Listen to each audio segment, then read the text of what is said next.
Bonjour, on assiste à l'arrivée de toujours plus d'intelligence dans les capteurs. Alors du capteur intelligent à la vision, on en parle aujourd'hui avec Maxime Renaud. Bonjour. Bonjour. Alors vous êtes ingénieur marketing chez National Instruments. Tout à fait. Nous aurons aussi Jean-Michel Combi, responsable compte automobile chez Cognex. Et enfin Hervé Lecoq, vous êtes responsable produit vision chez SICK. Tout à fait, bonjour. Alors déjà, avant de parler vision, très rapidement, on ne va pas faire un sujet sur le marché de la vision, mais Jean-Michel Combi, vous avez une idée de ce marché de la vision, des ratios en 2 chiffres? C'est toujours extrêmement délicat d'être très précis, mais on estime le marché de la vision industrielle à un peu plus de 1 milliard de dollars. Ce qui est plus important de définir, c'est la façon dont il croît, ce marché. Donc on estime donc que dans nos pays industrialisés, la croissance est de 10 à 15% l'an, alors que dans des pays donc, émergents en plein développement comme l'Asie ou la Chine, on estime ce taux de croissance entre 20 et 25%. Sachant qu'on parlait bien de vision industrielle. Vision industrielle, tout à fait. Caméra intelligente et caméra pour des fonctions donc, dans l'industrie. Alors justement, la finalité quand même d'un système de vision, c'est plutôt de savoir si la pièce est bonne ou si la pièce est mauvaise. Est-ce qu'un capteur tout ou rien n'est pas suffisant, Hervé Lecoq? Alors c'est vrai que SICK est un acteur majeur dans ces capteurs tout ou rien avec différentes technologies, mais on se rend compte que les capteurs tout ou rien vont être pratiques et utilisés pour des applications monopoint. On va regarder une caractéristique sur les objets et de plus en plus, on va vouloir maintenant contrôler plusieurs caractéristiques sur les produits, donc avoir un champ de vue global plutôt que d'utiliser plusieurs points de contrôle. Et également, on se rend compte d'une demande de flexibilité et de rentabilité des lignes lorsqu'on souhaite avoir des lignes à production multiformat. Là, on va avoir la possibilité, justement, avec un système de vision, de rendre beaucoup plus autonome et beaucoup plus rapide, justement, cette demande de... Si je vous résume, en fait, le capteur, c'est plutôt pour du monopoint. La vision, on la retrouve pour des applications multipoints. Exactement, ou alors, tout à fait. Plusieurs capteurs l'un à côté de l'autre. L'un à côté de l'autre, tout à fait. D'accord. Alors, on parle de smart caméra. C'est un petit peu le sujet. De capteur, on va vers la caméra intelligente. C'est une caméra qui est autonome. Elle ne fait que de l'acquisition, Jean-Michel Combi, ou alors elle est capable d'aller un petit peu plus loin? Donc, au départ, la caméra intelligente, c'était essentiellement donc, de l'acquisition, mais de plus en plus, donc bien sûr, le traitement est réalisé, mais en plus du traitement de vision, les caméras intelligentes peuvent réaliser des fonctions simples de combinatoire, de traitement ou de mise en format de certaines données, avant de les transmettre donc, à d'autres systèmes, automates ou autres. Et à l'intérieur de cette caméra, ça se passe comment? Il y a une carte pour l'acquisition? Alors là aussi, jusqu'à présent, il y avait souvent des processeurs qui étaient dédiés, à savoir un processeur dédié pour la partie acquisition et un processeur dédié à la partie traitement. Et on voit l'émergence de nouvelles technologies comme VSOC, par exemple, Vision on a Chip, qui permettent en fait sur un seul processeur de combiner aussi bien les fonctions d'acquisition que de traitement. Sachant que du coup, le capteur donne une information en finale, bon ou mauvais, il traite à l'intérieur du capteur. Tout à fait. Le traitement ne se fait pas, il ne se fait plus à l'extérieur. Il peut ne plus se faire à l'extérieur, tout à fait. Alors, bon, on a le capteur, mais le cœur de la vision, ça a toujours été quand même la partie programmation. Maxime Renaud, ça se passe comment? C'est toujours aussi complexe? Il y a des outils qui sont devenus plus simples? Alors aujourd'hui, je pense qu'avec la démocratisation de la vision, il y a de plus en plus de gens qui sollicitent ces solutions-là pour faire du test et de la mesure. Donc je pense que tout le monde s'oriente vers des solutions toujours plus faciles à utiliser. En fait, aujourd'hui, la plupart des outils sont plutôt basés sur de la configuration avec des traitements qu'on va simplement configurer les uns à la suite des autres, qu'on va venir rajouter par rapport à l'acquisition de l'image. Et puis ces traitements peuvent être également de plus en plus lourds puisqu'on va pouvoir intégrer toujours plus de puissance de calcul à l'intérieur des capteurs. Et si on veut aller plus loin, on y reste toujours évidemment la solution de les programmer, je dirais, de manière plus basique, avec des langages plus bas niveau.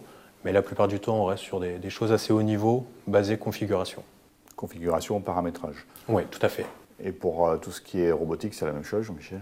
Alors, pour tout ce qui est robotique, ça met en place donc, un certain nombre de logiques beaucoup plus complexes. Et donc là, c'est quand même, on s'oriente vers de la vraie programmation. Programmation en langage bas niveau. On a un vernis de configuration, mais à un moment donné, il faut vraiment faire dialoguer les automates, les robots. Même si les protocoles aujourd'hui existent sur la plupart des plateformes, il y a donc le traitement des données qui est beaucoup plus complexe donc qui requiert une programmation beaucoup plus sophistiquée. Donc il y a encore quelques applications où la programmation reste suffisamment compliquée, où il faut encore rentrer un petit peu dans le code. Oui, mais c'est plutôt l'application elle-même qui est complexe, ce n'est pas forcément la vision elle-même. C'est l'application elle-même qui requiert donc de combiner toutes sortes de capteurs, qu'ils soient des automates programmables, des robots et des systèmes de vision. Donc au niveau de l'aspect vision, ce n'est pas forcément plus compliqué. Par contre, ça exige une programmation pour interfacer tous ces éléments les uns avec les autres. Alors, on parlait de smart camera. Hervé Le Goc, sur les smart caméras, est-ce que l'éclairage est quelque chose d'aussi important que ça l'était dans les systèmes de vision classiques à l'époque? Alors, c'est vrai que l'éclairage reste tout à fait un point primordial dans une application vision. Alors c'est vrai qu'on discutait des différents systèmes. Certains ont directement un éclairage intégré de plus en plus, d'autres un éclairage déporté, mais quel que soit le système, l'éclairage sera le point déterminant pour mettre en évidence les points à contrôler sur les objets, et ce de manière fiable, pour ne pas être influencé par différents éléments perturbateurs au niveau de la ligne. Donc l'éclairage reste un point vraiment déterminant dans une application vision. Et l'éclairage dans les smart caméras, c'est l'éclairage LED? Oui, c'est ça. L'éclairage LED, c'est vraiment démocratisé. On trouve à plus de 90% maintenant des applications faites avec des éclairages à base de LED. Donc le client est conscient que l'éclairage est une partie importante. Il y a eu à un moment, Jean-Michel Cainville, une bagarre entre guillemets entre les caméras CCD, les caméras CMOS. Il y a aussi des problèmes d'optique. Est-ce que c'est quelque chose qui intéresse le client final ou après tout pour lui c'est transparent? Alors, il y a eu une bagarre en fait au niveau de la technologie entre ceux qui forçaient effectivement, qui poussaient le CCD et le CMOS. Le client final, lui, ça n'a aucune importance pour lui. Ce qu'il exige, lui, c'est d'avoir la solution et donc les capteurs qui vont bien pour répondre à ces problèmes. Et donc peu lui importe de savoir si c'est du CCD ou du CMOS. L'important, c'est d'avoir une application qui est résolue et que le système peut intégrer. Le fondamental, c'est quand même l'éclairage. Une autre technologie, c'est le PoE. On en a parlé pendant un certain temps. Vous avez un retour d'expérience? Alors ça, c'est pour la partie, donc effectivement, alimentation en particulier, Power over Ethernet. Donc oui, c'est une technologie qui a été présentée, qui a eu du succès, mais on en revient un petit peu. On revient un petit peu à notre bon vieux 24 volts. Qui est assez utilisé donc, dans l'industrie aujourd'hui. Donc un câble qui pouvait effectivement intégrer à la fois la partie alimentation, data et tout, ça paraissait intéressant. Mais on s'aperçoit que les clients n'en sont pas spécialement plus friands que ça. Certains sont intéressés, on peut leur fournir. Et donc plusieurs constructeurs permettent d'offrir cette technologie. Et ceux qui ne le veulent pas, qui veulent rester sur le 24 volts, ils restent sur le 24 volts. D'accord, voilà. Une technologie qui semble intéressante, oui, un seul câble, c'est... Oui. Un petit peu, ça paraissait logique. Mais oui, mais bon... Le résultat n'est pas là. Pas tant que ça, non, pas tant que ça. Et justement, au client, Maxime Renaud, on arrive un petit peu à la problématique du client. Vous lui conseillez quoi? D'acheter un système de vision, d'aller voir un intégrateur, de prendre une smart caméra sur une étagère? Comment ça se passe? Je dirais que ça dépend de plusieurs choses. Effectivement, comme aujourd'hui les outils pour utiliser ces smart caméras rendent la technologie plus accessible, on peut tout à fait conseiller à un client d'acheter une caméra et de le mettre en œuvre lui-même. Après, tout dépend de la complexité du système. Pour penser à un système complet, il faut certaines compétences. On parle de l'éclairage, qui a une part importante dans la réalisation d'une application de vision. Souvent, des partenaires et des intégrateurs ont ces compétences-là pour fournir une solution complète, vraiment un système complet de vision qui permettra de résoudre le problème du client. Après, vraiment, ça va dépendre de la complexité du client et de l'investissement que veut mettre le client dans la solution de vision à mettre en place. Il y avait le coq, la même vision. Oui, tout à fait. Après, on a vu l'arrivée des capteurs de vision, comme on le disait, avec une technologie simple. Donc, on va guider pas à pas les utilisateurs. C'était cette volonté de démocratisation au niveau de la vision. Et après, tout va dépendre justement de la complexité d'une application vision et aussi du domaine de compétences au sein des clients, la prise en main justement d'une application vision. Mais c'est vrai que l'on met de plus en plus l'ensemble des outils à disposition des clients pour rendre un paramétrage simple au niveau des applications. Et ces clients la comprennent de plus en plus, cette technologie Ils la comprennent, mais il y a aussi une démocratisation au niveau du marché. On essaye aussi de former justement à l'utilisation des systèmes de vision et on rentre de plus en plus justement à un niveau, on s'adressait beaucoup à des informaticiens ou automaticiens, et là on arrive beaucoup plus à des niveaux utilisateurs multi-produits justement. Jean-Michel Camby, vous conseillez quoi aux clients? Mais je veux dire qu'au-delà de l'aspect que le client intègre lui-même ou qu'il sous-traite à des intégrateurs, je pense que le plus important, c'est déjà que le client lui-même, il s'approprie la technologie. C'est-à-dire qu'il soit convaincu de cette technologie, qu'il s'approprie la vision, qu'il en soit convaincu, qu'il fasse passer les messages à l'interne également. Et puis après, en fonction de la complexité de l'application, en fonction de ses propres ressources, je dirais le choix de faire appel à des spécialistes ou des experts ou l'intégrer directement, est tout à fait respectable dans les deux cas, mais s'approprier la technologie, ça c'est pour moi fondamental. Alors on ne va pas se quitter sans parler justement technologie, vous donnez le biais pour en parler. Dans les nouvelles technologies, on parle du 3D. Hervé Lecoq, ça donne quoi le 3D? C'est l'avenir du 2D demain? Alors, je ne pense pas que ce soit l'avenir du 2D. La 2D et la 3D sont complémentaires au niveau des applications, mais on se rend compte que le marché de la 3D est vraiment en train d'évoluer sur différents types d'applications. On va apporter de nouvelles possibilités en termes de contrôle. On entend parler notamment en termes applicatifs dans l'automobile, tous ces systèmes de dévraquage. Donc là, on va avoir besoin de notions d'altitude, de notions de pièces qu'on n'a pas avec la 2D. Et là, c'est vraiment un marché, je pense, qui va devenir en forte croissance et qui va être par contre complémentaire à la 2D. C'est 3D chez Cognex, qui n'est pas habitué de la 3D. Mais disons que c'était un marché sur lequel il y a plusieurs années nous n'étions pas spécialement présents. Mais effectivement, comme M. Lecoq le dit, il y a de plus en plus aujourd'hui d'applications pour lesquelles la 3D vont simplifier l'intégration, l'exploitation des données.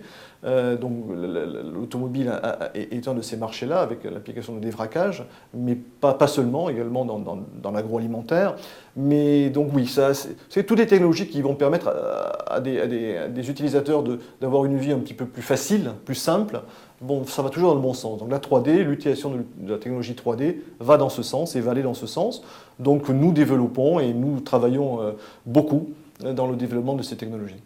Alors côté matériel, quelles sont les tendances? On a parlé d'infrarouge, je ne sais pas, c'est des choses qui... Oui, quand on revient au niveau des éclairages, notamment l'infrarouge, on ne parle pas de caméra infrarouge au niveau de nos domaines, mais au niveau de l'éclairage infrarouge, avec ces applications vision, notamment sur des postes manuels, ou des éclairages à LED blanche ou à LED rouge qui flashent et gênent les opérateurs, on a de plus en plus maintenant l'arrivée de l'éclairage infrarouge qui est invisible pour l'œil humain et donc ne gêne pas les opérateurs lorsqu'ils sont en poste. Avec les mêmes résultats, techniquement, ça pose Avec aucun problème. Techniquement les mêmes résultats, tout à fait. Donc là, ça a été vraiment une évolution de se démocratiser sur des postes manuels pour éviter la gêne des opérateurs. C'est vrai qu'on avait eu quelques remarques en ce sens-là et à force d'évoluer, on arrive à des solutions tout à fait performantes dans ces cas-là.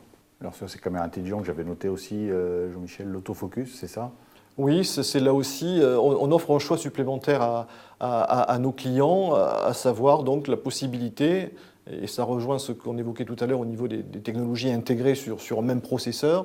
Aujourd'hui, les caméras peuvent et vont pouvoir directement gérer et commander donc, le focus de l'objectif. Donc en fonction là aussi des applications, en fonction des postes et des éléments qu'ils devront contrôler au fur et à mesure du processus. Donc la caméra est désormais capable de contrôler également sa mise au point toute seule, avec un algorithme très précis qui va lui-même s'auto-adapter. Donc là on a vu les évolutions côté matériel, côté traitement, Maxime, on a des choses nouvelles qui arrivent? Oui, côté traitement également, avec l'augmentation des puissances des processeurs, on peut faire plus de traitements. Il y a besoin des capacités de traitement aussi avec l'évolution des technologies. Les capteurs ont des plus grandes résolutions, vont nous permettre de faire des mesures plus haute vitesse. Il faut traiter ces informations-là. Donc on a l'émergence des processeurs multicœurs, donc il faut pouvoir en tirer parti. Après, nous, on mise également beaucoup sur les technologies dites FPGA. Pour le FPGA, ouais. Alors le FPGA, en quelques mots, c'est un circuit intégré reprogrammable par logiciel qui va permettre de faire du calcul très rapide et massivement parallèle et qui est souvent bien adapté au traitement de vision. D'accord, donc il y a encore des évolutions qui arrivent entre le 3D, l'autofocus, le FPGA, le multicœur.